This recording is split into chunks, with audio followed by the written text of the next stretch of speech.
So good afternoon, everybody, and very welcome to today's webinar about FP&A. So maybe first, before we start with the agenda, I see some people coming in right now, so also very welcome. I hope everybody can connect and hear the audio well. Before we start, first some housekeeping rules maybe on how we wish to proceed with today's session. We are in a Zoom webinar right now, in which you can use the Q&A section, which is at the bottom below on the black part of your screen. So please use it. Should you have any questions or remark, please use the Q&A section. So at some moments in the session, we will stop to answer your questions, of course. After today's session, we invite you to take part in our survey. We have conducted a few questions just to hear your opinion on how your ideas about the webinar and what we could improve. So very much thank you in case you would like to participate after today's webinar. It will be on your screen automatically after the webinar ends. The webinar will be recorded and shared afterwards, of course.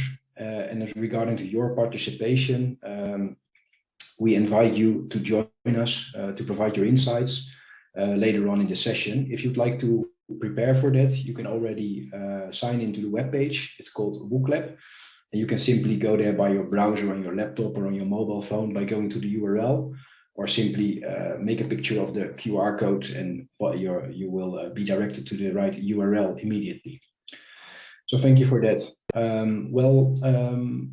For today's webinar, in which we have foreseen to spend an hour together, I would like to introduce you to the agenda. But maybe first of all, a quick introduction also to the Aexis team that participates in the webinar today. My name is Christian van Klapek. I work as a CPM development manager within Aexis, and I will be your host today and provide you the most of the content for today's session. Together with me are two of my colleagues, and perhaps you can also give a word about yourself shortly. Maybe Christian, maybe you can introduce yourself also. Hello, everybody. So my name is Christian Pauwels. I'm responsible for Aexis CPM in the Benelux. I am glad, in fact, that you join us during that webinar from 60 to 90 minutes. I'm not going to tell a lot, only the fact that we are here for future trends in financial planning and analysis, and that Aexis related to those future trends has definitely defined a strategy answering these trends. So we are developing our own IP for financial planning and analysis, which will permit to plan a financial budget only based on financial figures towards a rolling forecast, which will be automatically populated by artificial intelligence and steered afterwards by machine learning based on the data that we get. Of course, going from the beginning until the end takes a lot of time, and this will take different steps depending on the maturity of the organization and on the quickness that the organization wants to implement all those different steps. So Christian, this was just my introduction. Thank you, Christian. Also together with us is Stijn Hermans. Stijn, maybe you can further introduce yourself. Yes, hello, Christian. Thank you very much. And also from my side, a very warm welcome to the webinar today. I'm not going to present a lot today. I will be, let's say, the moderator or the moderator for the session, especially for the Q&A section. So if there's any questions, feel free to use them in the Q&A section for it, or you can raise your hand if you would like to speak up as well. We are going to address the questions afterwards. Unless it's a very urgent question, we can do it during the session. Next to that, well, I'm business development, let's say, responsible for Belgium. Most of you will already have met me. Most of them might be able to meet me in the future again. And I'm looking forward to see you later on. Bye-bye. Thank you, Stijn. So we're going to jump right into today's agenda, which is, of course, about the FP&A key challenges and trends that you may encounter. Well, many of these trends are about current processes and technology, of course. So we will jump into first some topics that are related to FP&A processes that are happening within the finance department, outside of the finance department. And then we're also going to jump into the role of technology for a part. And of course, we want to provide you with a look and feel of a demo application that we want to introduce you to. But maybe before we jump into all the stuff in the slides and the technology parts, we would like to share some information, to have an interactive approach on this session. So we're also very interested in what are the key challenges or the main obstacles that you encounter, of course, related to FP&A. So before we move into the slides and tell more about the topics, I would like to introduce you to the WOOCLab app, which I previously also showed you on the screen. And if you could possibly log on to the URL, you would probably see that a question pops up, and the question is, what are the main challenges your organization encounters related to FP&A?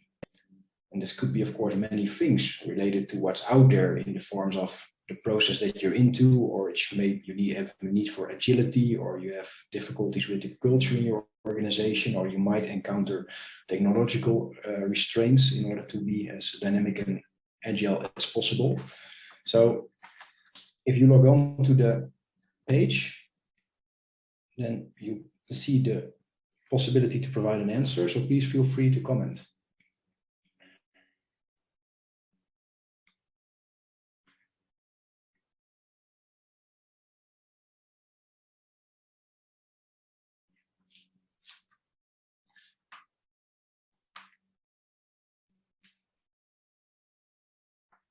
Okay, there's some answers coming on.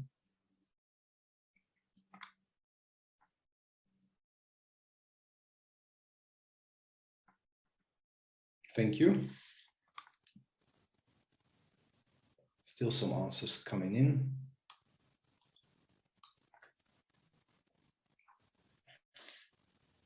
Some of the same answers also.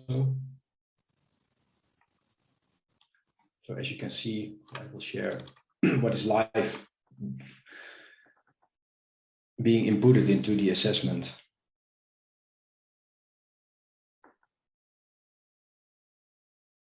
So a lot of things. So we'll see a lot of things. Some multiple words that you see popping up on the screen are entered multiple times. So for instance, there's a lot about data we see as a large word, which obviously is a big part, which we will come back to later in the session as well. Of course, it's one important aspect of the FP&A process, as well as alignment, a very good one, of course, and strategy, accuracy, data accuracy, process accuracy maybe. Yeah, collect or data collection, we'll see. Those are very good points.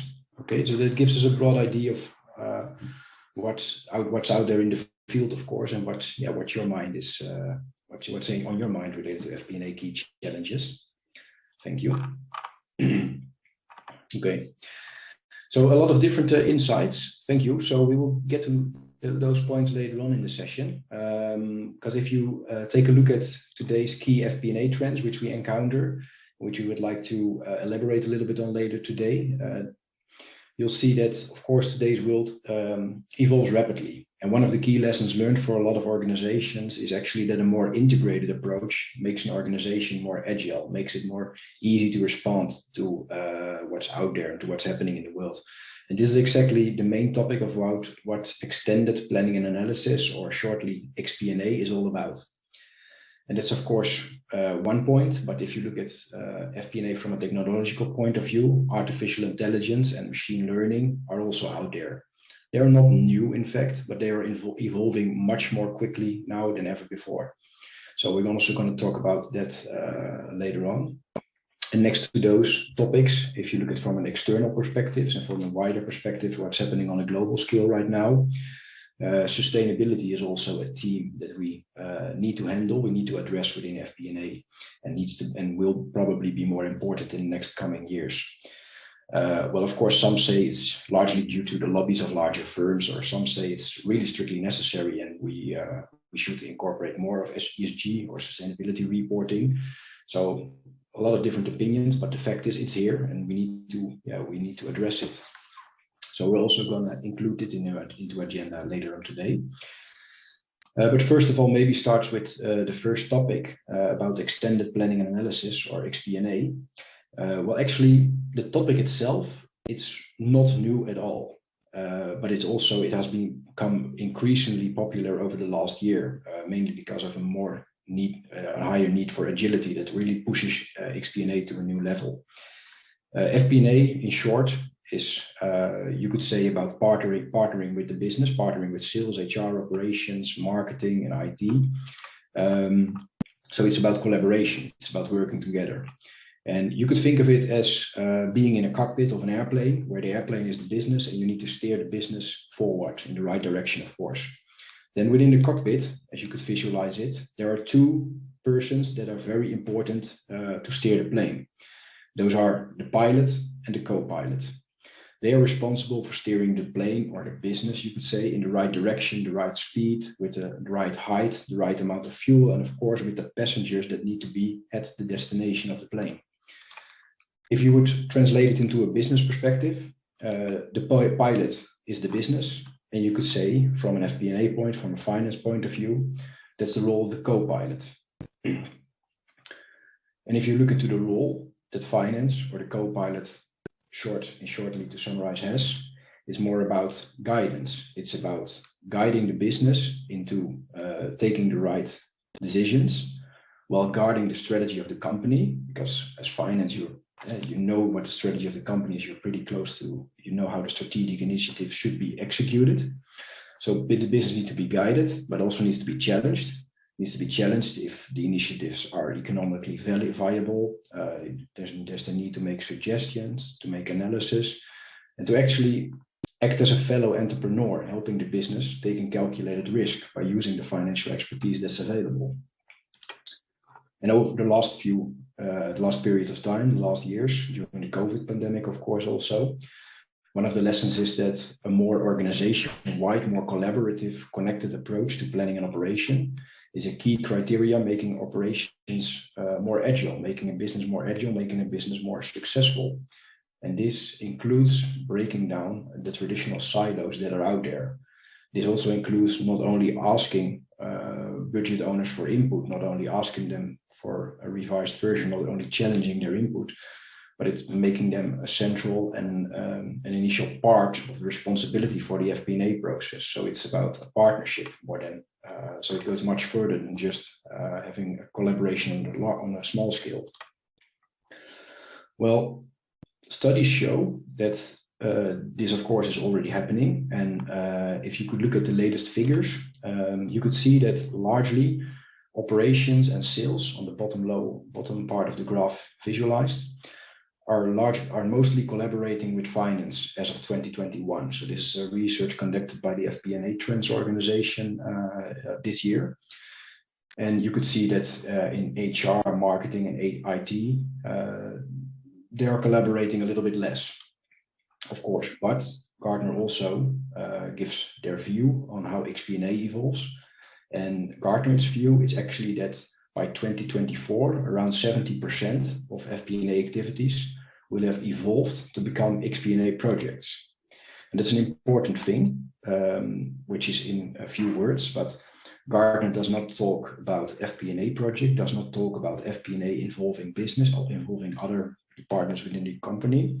Gartner talks about FP&A projects, so a really different approach than a finance-centric project. That leaves us also to think about these projects, which are not finance projects anymore, apparently. What are the key criteria? What are the key characteristics of these FP&A projects? How do they look?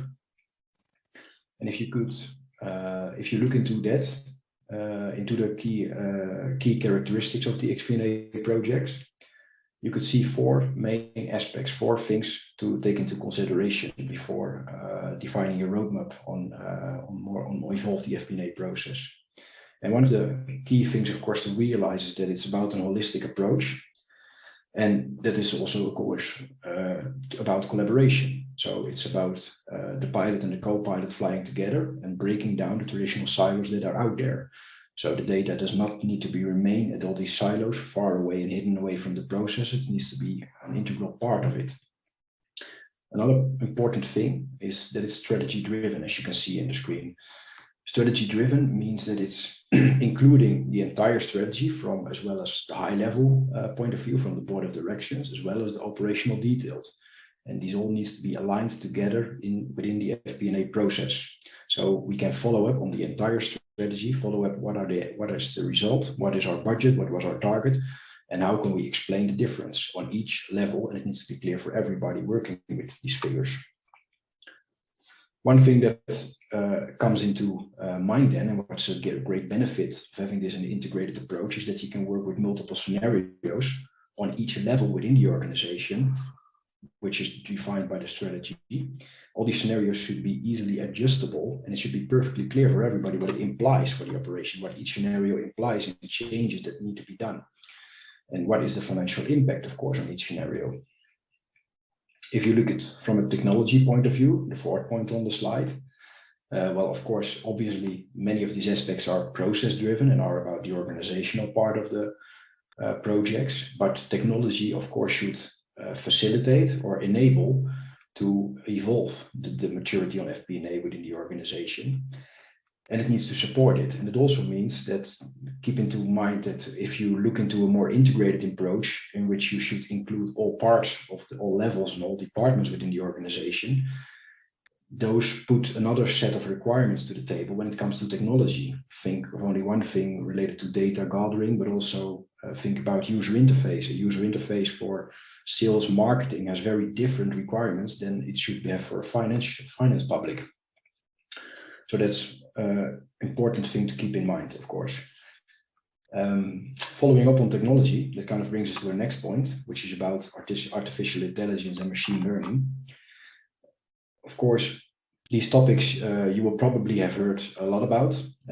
People are writing down a lot of things about AI, about machine learning, about the benefits, about futuristic use cases.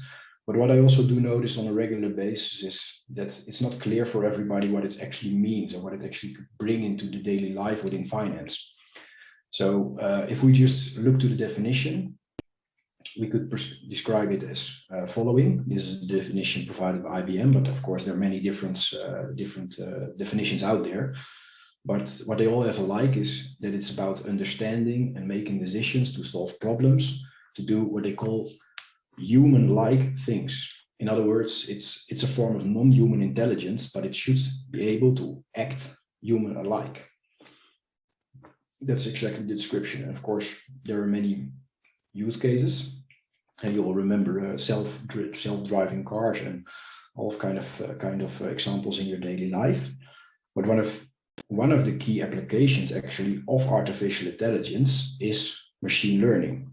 Well, what is machine learning? In the end, machine learning is a technology, an application of AI that is capable of learning based on what happens without that it's specifically programmed to learn what it is learning. It just looks at what is happening, what does it see, and then it starts learning.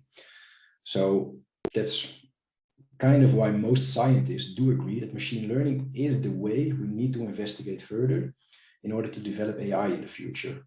So machine learning is one of the things we should dive into, especially when it's related to FP&A, because machine learning is the AI application that can actually help you, of course, understanding large data sets, making conclusions out of that, and very practical in having a more accurate, better forecast.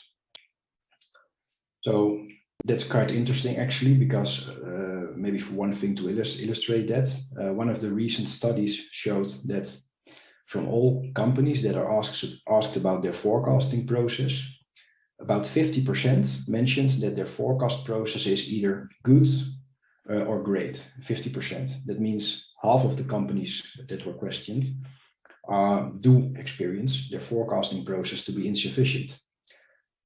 If you put that aside and also and compare it to the organizations that leverage machine learning into their process, 83% of these organizations say their forecast is good or even great. So only 17% left with an insufficient forecasting process. So that's a great perspective. Now, that's in summary actually how finance could benefit from machine learning. It can help your forecast be more efficient, more accurate, more timely, simply because using software, the right algorithms, the right technology, it's much faster, much easier, much less time consuming, much less error prone to draw conclusions out of large data sets.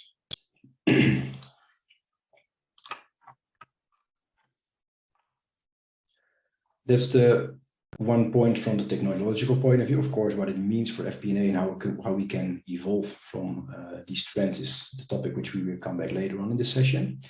But if you look into the other trend, then it's more about the environment, about what's out there you could say on a macro level, on a global level. And it's about sustainability reporting, or mostly shortened as ESG, environmental and social and governance reporting.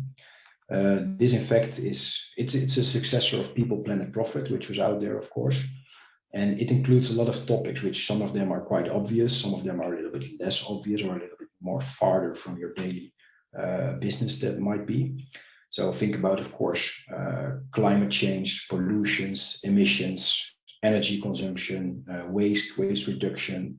If you have factories or plants, what is the footprint of their environment? If you don't have factories or plants, but you might be in an organization with services, or you're in the leisure business, for instance, think about hotels with energy consumption, or if you're in the food business, your process, the amount of waste, how efficient your process is, in fact.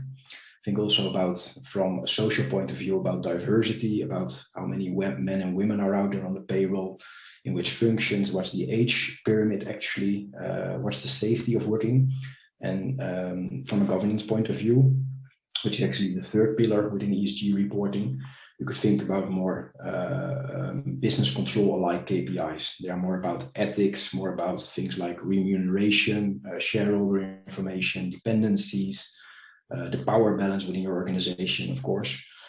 And these things all include a lot of non-financial KPIs, a lot of things which are about really what does the company do, what is really adding value, not only from a financial perspective, but also from a non-financial perspective, of course.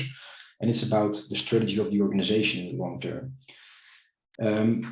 In order to report on this, there are many reporting frameworks out there. There are very, very much reporting frameworks that have been conducted over the last years. And of course, standardization is going on right now.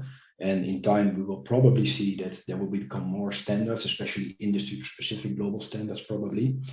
So the IFRS Foundation, for one thing, is working on these global templates right now. But for now, there are really a lot of them out there. It's really not easy to just say how you could conduct your ESG reporting in one specific way. There are many ways out there. So it brings a lot of challenges actually to reporting if you think about these aspects. And maybe one thing to keep in mind then is really the idea on what drives sustainability reporting. And because it needs a lot of effort, we experience quite a lot of challenges. So why do we do it in the end? Well, of course, maybe first of all, the idea is that the organization is part of an ecosystem, including stakeholders, which of course, it brings some kind of global responsibility to the table. And especially also in recent years, and maybe also due to the COVID pandemic, I don't know, but people have become more aware of sustainability, more aware of their responsibility towards the world. So if we look into five aspects of why sustainability reporting is evolving and is important and is something to consider, we could dive down in a few topics. One of them is reputation. That's actually all about being transparent about your view on sustainability and what your company is doing in the world. That's a great influence of your reputation, and being responsible, being transparent about it helps boost sales, helps attract talent, helps at discussion with stakeholders, because it's about trust in the end. So you could say working on your sustainability reporting and really providing information on what you're doing in a form of a report is also a kind of a marketing tool, of course, in the end. And if you look into the audiences which you have, because within your stakeholders, of course, within customers, investors, the community, organizations in the chain, of course, where you're in. But one of the key audience actually also is, of course, are the current employees of an organization. So working for a company who provides attention to sustainability makes employees proud. So studies have found out that people are proud to work for organizations that rank high on sustainability and make an effort to do better. And that ultimately leads to happy employees, and that ultimately, of course, helps to better performance. And that's an important thing. But from a financial point of view, of course, because in the end, it's also goes about the money and the more hard business part of the processes. One of the other key benefits is actually that it helps to gain capital from a smaller organization, of course, because you're trusted and people know you, you know what you're doing, they know what you do in order to do good, actually. But also for larger organizations, you are probably ranked, or you could be ranked within different frameworks. And a higher ranking on sustainability actually puts less restraints to the table when it comes to talking with investors on attracting capital. So it makes it easier to gain capital. That's more from the reputation and the marketing and the capital side of the part. If you look to the other side of the tree, there's actually also more about internal processes, and two things that work kind of together in this way are really investigating your process, or investigating the way your business works, and then you're learning how to do better and how to improve the way your company works, how to improve on your efficiency. You will learn from inefficiencies and where you can reduce waste, of course, and that also makes that you are much more able to understand where your company is at risk. Why is there an impact on some parts of the process? And that leads to a better view on the potential risks and what you could do to mitigate those risks. And there are a very lot of recent examples in the media out there which illustrate actually how important it is to have these risks under control. So a clear example recently published in the newspapers was the example of the listed company of Solvay, a Belgian company. Maybe you know it, you've read it maybe in a magazine like The Tide or some different magazine. Actually, their CEO was accused by the shareholder Bluebell Capital. And in the end, they demanded that the CEO of Solvay was to leave the company. And the reason for that is that one of the company's plants in Italy, Tuscany, it discharges its waste right into the sea. And I don't know if it's true, but they accuse it and they say they have good material for that. And Solvay, of course, denies, but they do know they are under fire now. They are under large fire, they need to defend, and they need to have a campaign, of course, how to proceed with this. And in the meantime, they even put this factory aside into a new entity, according to analysts, of course, with the idea to sell it. So that has a large impact on the organization's reputation and its financial performance. Just an example, of course. Maybe, let me see. So that's something about the topic on sustainability reporting. If we proceed actually with getting back to the three pillars of FP&A trends that have an impact, we started with extended FP&A, and then AI, machine learning, and then sustainability reporting.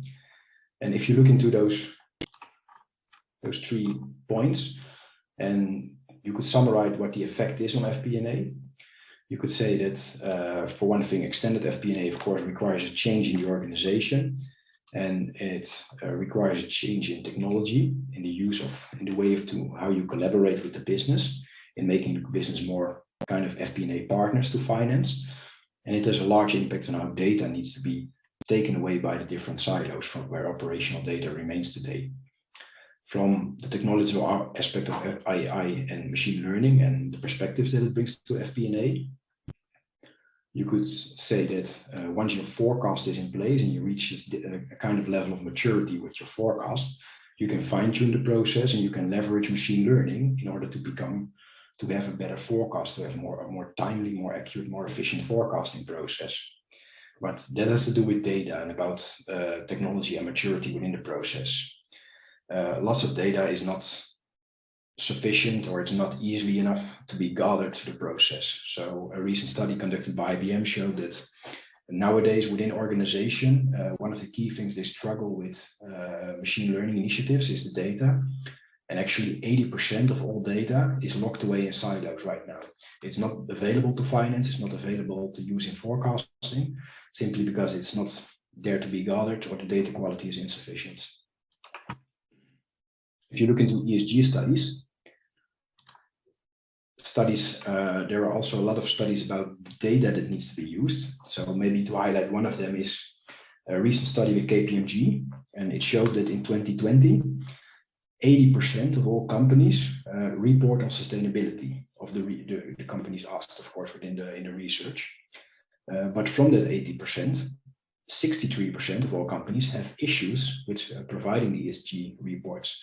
And this mainly has to do with lacking definitions, templates, poor data quality, or availability.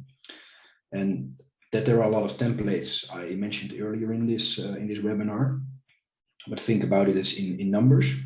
In 2009, there were 700 standards relating to ESG indicators out there, so already 700. But now more recently, in 2020, we have 1,700 standards, so more than double in a little bit more than 10 years of time. So there's just it's growing well, a lot of standards which you should report about.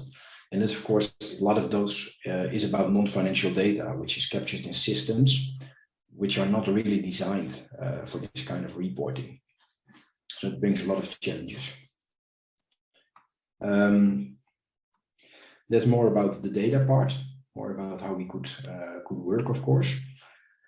Now, maybe to go forward one step in this session, if we look to the agenda, is it more about how you could address all these challenges and what could be a way forward and how you could develop a framework or develop a roadmap to reach a higher level of data maturity.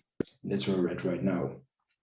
So one of the ways that you could do this is by defining a clear roadmap for yourself, by really defining, of course, where you would like to be at which point in time. So these kind of topics take time.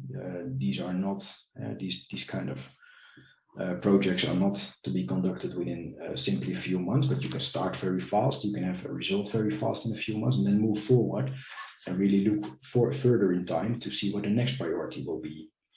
And as Christian mentioned in the beginning of this webinar, the philosophy of Aexis is that it should be supported by a partner with modern technology that's able to keep up with the pace that an organization demands it, but also provides a very easy, low-risk start to start with, really the first priorities to get there. And that's how we could think of the Aexis budgeting application. So if you look into the Aexis budgeting application, the philosophy is that you start with a basic finance module, which is here on the center of the screen, which is a standard software, a standard approach, a standard implementation, implemented in a really short amount of time. So you will enter your data into, you will learn how to work with the software, it will be implemented towards your needs, but it's a standard tool. Once you work with that, you can define and you can look into other modules. So there are other modules you can easily activate and connect to the basic finance modules, such as HR, to integrate your HR planning, your headcount planning, integrate it in your budget and use it as a driver for your budget, of course. And you can also report on it on the same amount of detail as you make your budget. Another thing is the operational cash flow, working capital, of course, the integration with investments, depreciations, managing your investments, and maybe getting in the end writing them off on your investments, operational expenses, contribution, and in the end, of course, like we also discussed, you can integrate technology like AI, for instance, within your forecasting, looking over all these data, so all these drivers that are out there. That's typically something you could use AI or machine learning in. And then you can also use all these data, of course, once you get connected with your other source systems to provide your ESG reporting. And that's typically something you can do over time. So in quite a short amount of time, you can implement the basic finance module, get a quick start, get used to the application, and then move forward and evaluate your lessons learned and see what's next. So a typical roadmap could look like this as an example, where you could just start in year one with your basic finance module. In the end, you will end up in the first year, as an example in the implementation we highlighted here in the first part, Q2 or Q3. That means that somewhere in Q3, Q4, you can, in fact, with the new application, start creating your budget for the next year. Once you've done that and the annual closing is behind, and you can evaluate actually the first use of the application and the first You can make a summary of the lessons learned and then really define, okay, what's next? What should we improve? How should we move forward? What's the next step in our process? And then you can evaluate if you need additional modules, and then you can activate those and make, of course, perfections, adjustments to your current implementation setup. That means that in the end of year 2, you will have gained a lot more maturity in your FP&A process.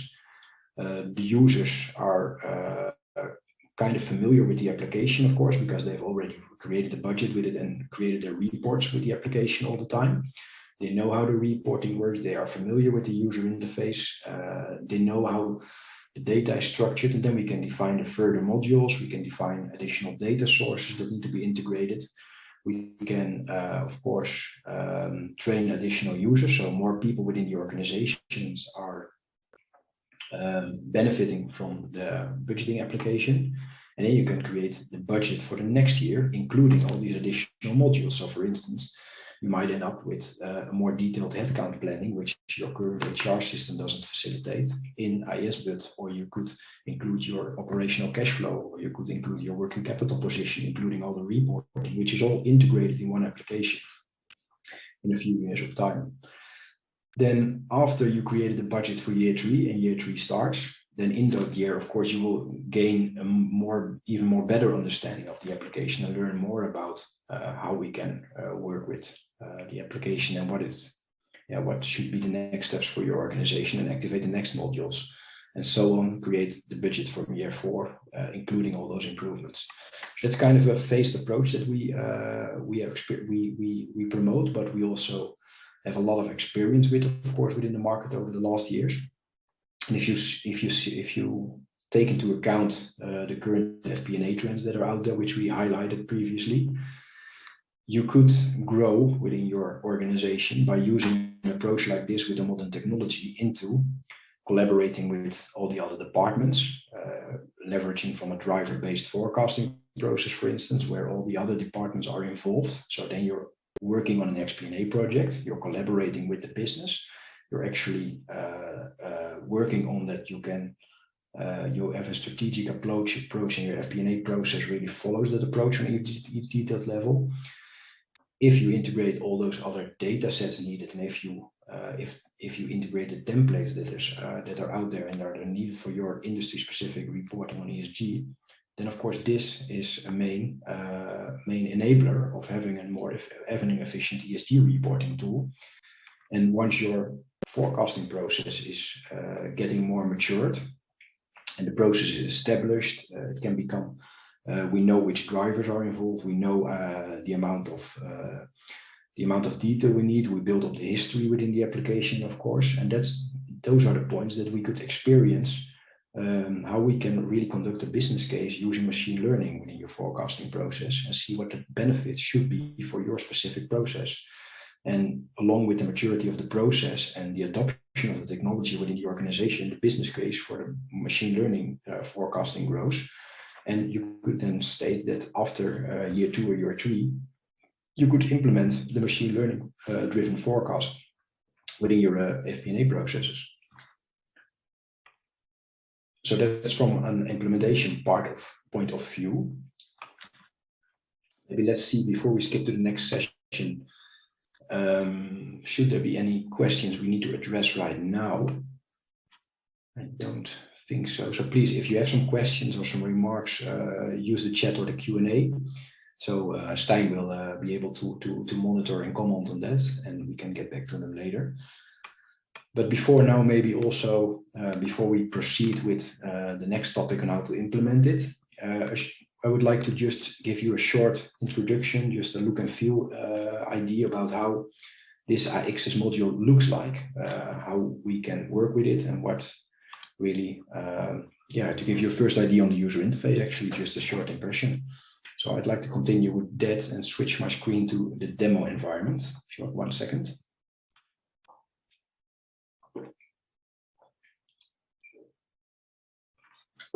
See.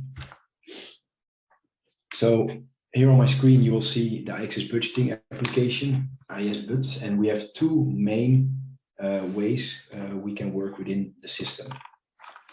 So this is the homepage, and to give you an idea, this is the standard application. Of course, your logo becomes here, the user interface, the colors and stuff like that can be adjusted. But in the end, it's about simplicity, about just having a simple approach to facilitating the FP&A process. And typically, as you work maybe as an end user, you will use this manual.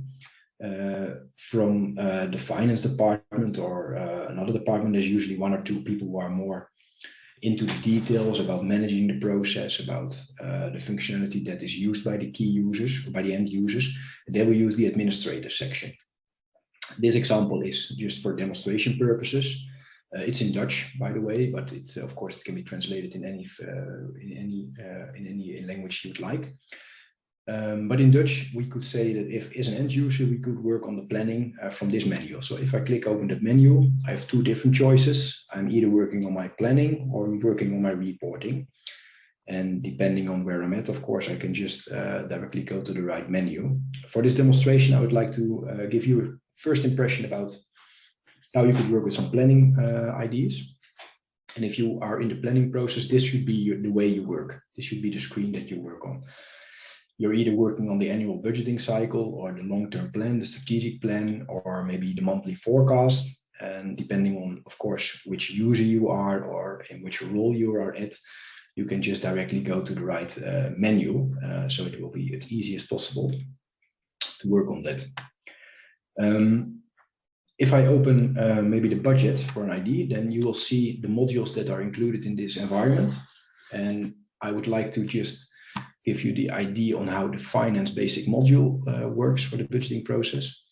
So as an end user, I could work on my planning. And here I see an example about an example of the income statement based on a fictive setting. And here I have some ways I can just interact with the data. So I can, of course, here just look at all these levels of accounts. And so my account structure is here, my cost, my revenue.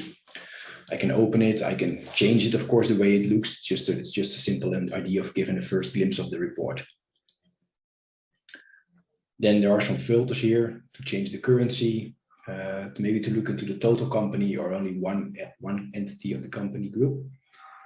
Look at the total departments or look at one department to highlight it. So for instance, if we just look at the finance department, so we only have the figures of the finance department. And of course, we can also use the dimension of the products, which is here.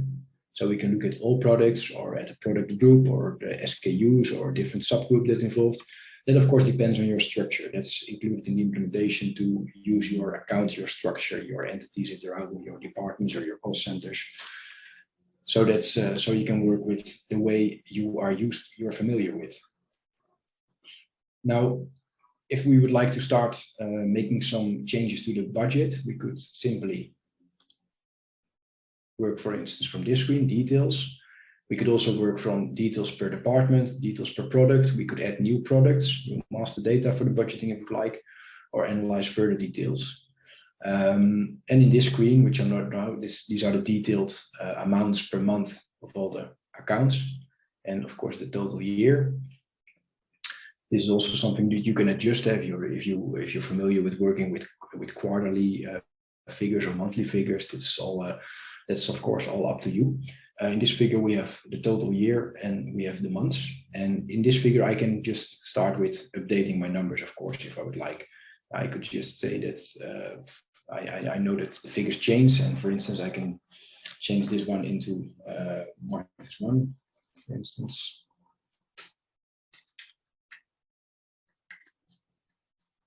Oh, sorry, not on that level. And then it will be entered into the numbers. So if I just highlight -1, the wrong example, excuse me.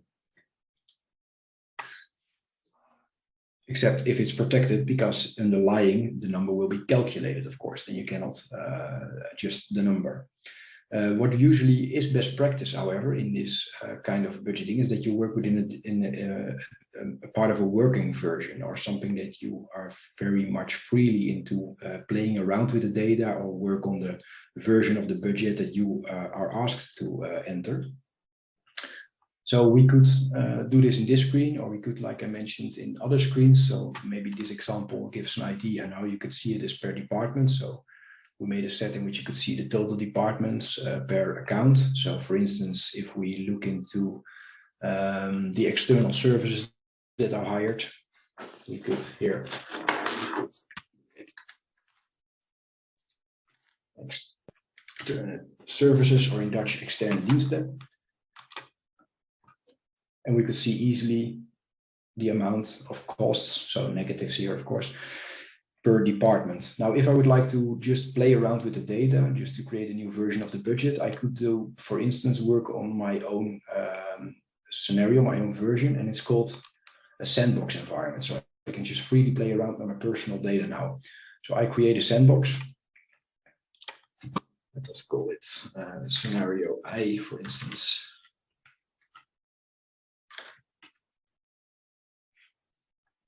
From the base, then I can play around. So for instance, I can, as a target setting, I could say, okay, here I have almost to 180.29 it costs.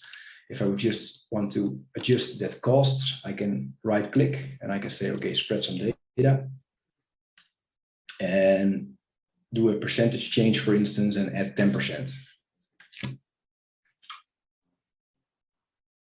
So all the costs that are seen here will be adjusted by 10% more, so less costs in the end.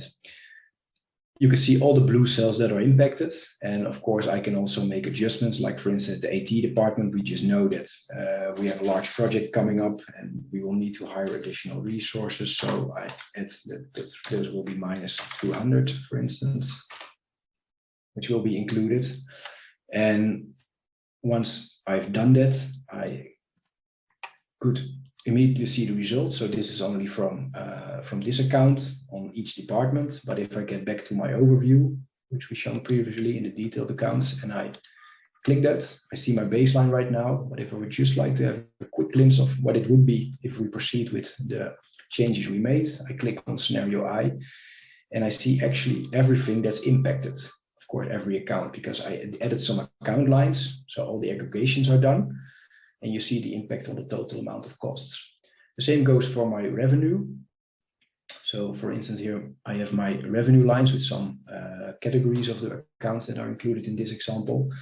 And if I move to the top of the products and I would update something there. So let's go, as you can see here, we have 2020 local currency total company. If I would move to my revenue account and just highlight something there, so I can either click and do the data spread, which I did earlier, but of course I can also just move forward and say, okay, this, we know this will be on top of the year. The target is actually higher. It's thousands. So that will give it. I can also use the season pattern that's available, because you see that maybe in June, July, there's some higher numbers. So if I just use the season pattern, it will be automatically spread it. I can do it on this line, but I can also move from the total, which I did later on. Just say, okay, and then on top of that, still spread data and increase that with the percentages, use a proportional or equal spread, or for instance, equal leaves. Relative proportional is also an option where I could also just use reference data. So you might think about introducing a new product and using an old product or historical data as a reference line. So you can just simply choose which reference data you could use here to spread the data. But I could also more easily just do the percentage change like I did later previously to edit.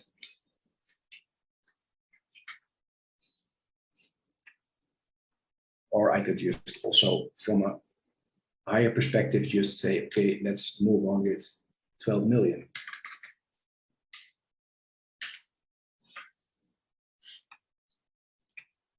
And of course, that all works like the same. So once I move back to all my other reports, that will all be incorporated at the same way.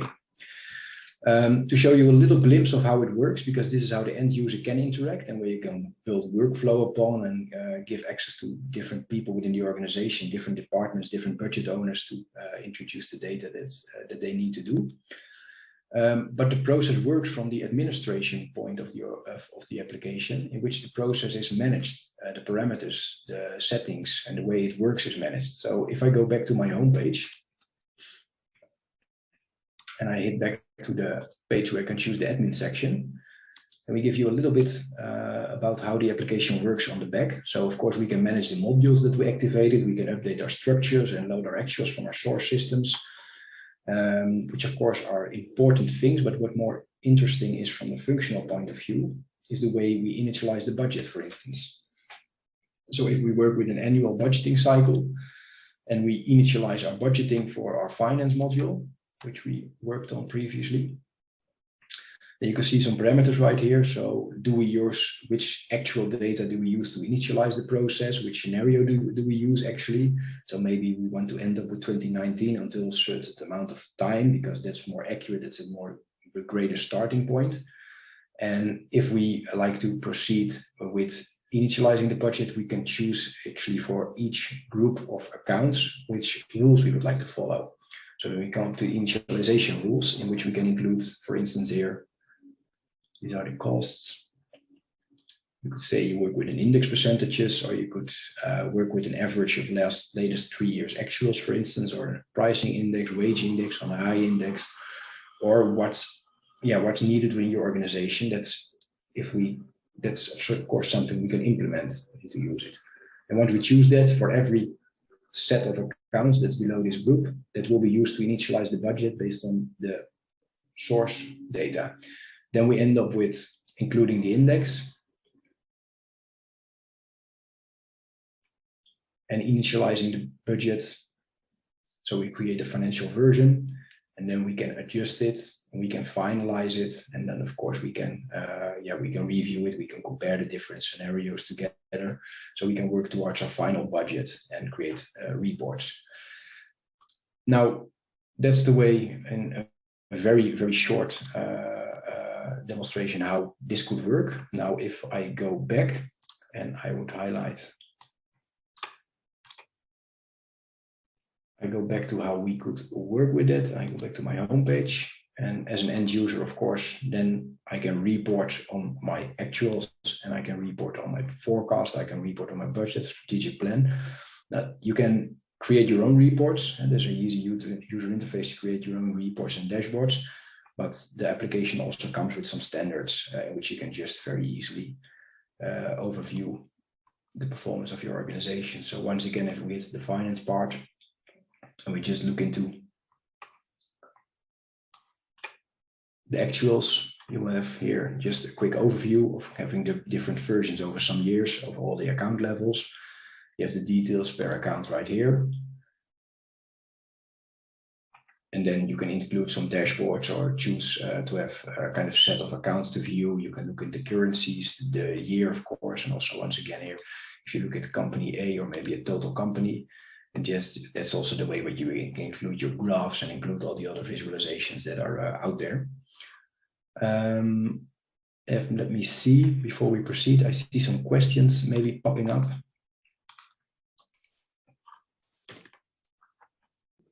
Christian, we have no questions. Apparently was it's already on. I see. Okay. Yeah. You already answered. Yeah. Okay, that's good. Then we can't. Okay. Should you have any questions, please address them. Otherwise, then we can add them later on. Other questions are already answered directly here. I see. Okay. Very good. Then I would like to continue with the next part of the session for today. And it's just a quick summary on how to move forward. And then we would like to wrap up for this part. So we've shown you the basic finance module in the middle, just to have a quick look and feel idea about how it looks like, of how it could look like. Of course, once implemented, you make the changes, but the basic settings is all about a standard application that could be implemented fast based on your data, so you can move forward, and then you can define what the next steps and what the next priorities are, which additional modules, user data, etc. you need in order to further optimize the FP&A processes. The idea on how to implement it from Aexis, like Christian also mentioned in the beginning of this session, is that we believe in this product. Well, this is a product that has been developed by Aexis. We have over 30 years of experience with implementing CPM projects. We know how to help organizations with establishing a roadmap to continue further and further optimize the processes and really improving performance. And these lessons learned that we had over the years and all our knowledge of this technology, we have included also in this product. And this product, from a technological point of view, is facilitated by an IBM background. On top of that, an Aexis application has been built, and the standard application that could be built, that can be used with just a short amount of time. So as an example roadmap we created here, how you can start in year one with the 100% standard application, adopt the technology within the users that are involved. And then in the end, you end up with a fully integrated application, providing an holistic view, including the more technological influences that you would like to include in your process, with all the users that should be included. So multiple persons, usually also outside of finance, are involved within the application. Additional models are deployed. And that means that the application really follows the pace or the learning curve that your organization would like to follow. That's really key in this approach. That means starting quick, low risk, standard implementation, making sure there is success, and then evolve over time and look really what are the lessons learned and what are the key benefits that we could have in the application if we invest in different aspects of it. That's really the philosophy of the Aexis application. Of course, we would like to talk a lot more about this, but given the time, we need to proceed, I think, with wrapping up for the session for today. Should you be interested in learning more about these FP&A trends and your specific challenges and how we can address them by using the Aexis technology or our consultancy service, please let us know, of course. But should you be curious maybe to have a first glimpse of where your organization is at in the process, please feel free to also use our CPM scan. So if you haven't maybe heard of it before or saw it, on the Aexis website and also on www.cpmmaturity.com, we have provided a free of charge scan. It's just a set of questions which you can answer in a few minutes of time. And they are about your FP&A process, or in larger scale, your corporate performance management practice. And if you answer these questions, you will get a first glimpse of where you're at, where your challenge is at, how you can improve, but also how you compare with your peers on the data that's available. So that could be very interesting to have a first idea. Feel free to use it. And if you have further questions, of course, don't hesitate to let us know.